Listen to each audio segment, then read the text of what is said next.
حضرت حکیم الامت مولانا اشرف علی صاحب تھانوی رحمۃ اللہ علیہ فرماتے ہیں، حق تعالیٰ کی عنایات کو، وعدوں کو اور ماضی کی کامیابیوں کو سوچنے کی برکت سے توکل کامل ہو جاتا ہے، اللہ پہ بھروسہ نصیب ہو جاتا ہے۔ حق تعالیٰ کی عنایات کو، جو اللہ کی عنایتیں ہیں، سبحان اللہ، اور وعدوں کو، جو وعدے ہیں قرآن و حدیث میں، ان کو سوچنا، اور ماضی کی کامیابیوں کو، کیسے کیسے مصائب سے اللہ تعالیٰ نے نکالا، پریشانیوں سے نکالا، اس کو سوچنے کی برکت سے توکل کامل ہو جاتا ہے، اللہ پہ صحیح بھروسہ نصیب ہو جاتا ہے،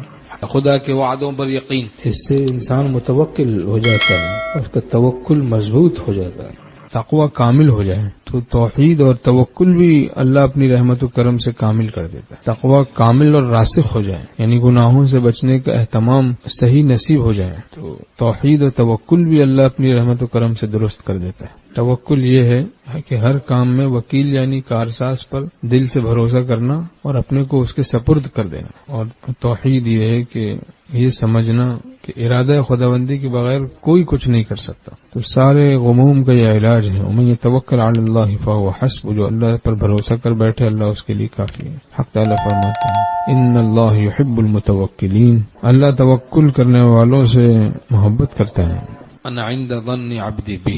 حق تعالیٰ فرماتے ہیں میں اپنے بندے کی گمان کے ساتھ ہوں۔ اب دیکھیں، اللہ پہ بھروسہ کیا، بھروسہ کر کے مطمئن ہوا،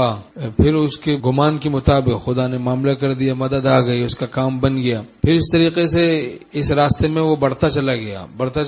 اب تو اس کو بہت ہی زیادہ اللہ سے حسن ظن ہو گیا۔ اب وہ جیسا وہ اللہ کے ساتھ رحمت کا گمان کرتا حق تعالیٰ ویسے ہی اس کے ساتھ رحمت کا معاملہ فرماتے ہیں، اور اس طرح سے وہ مستجاب الدعوات بن جاتا ہے، خدا کا عاشق ولی صدیق بن جاتا ہے، اس راستے سے، فنائیت کے راستے سے ہوں۔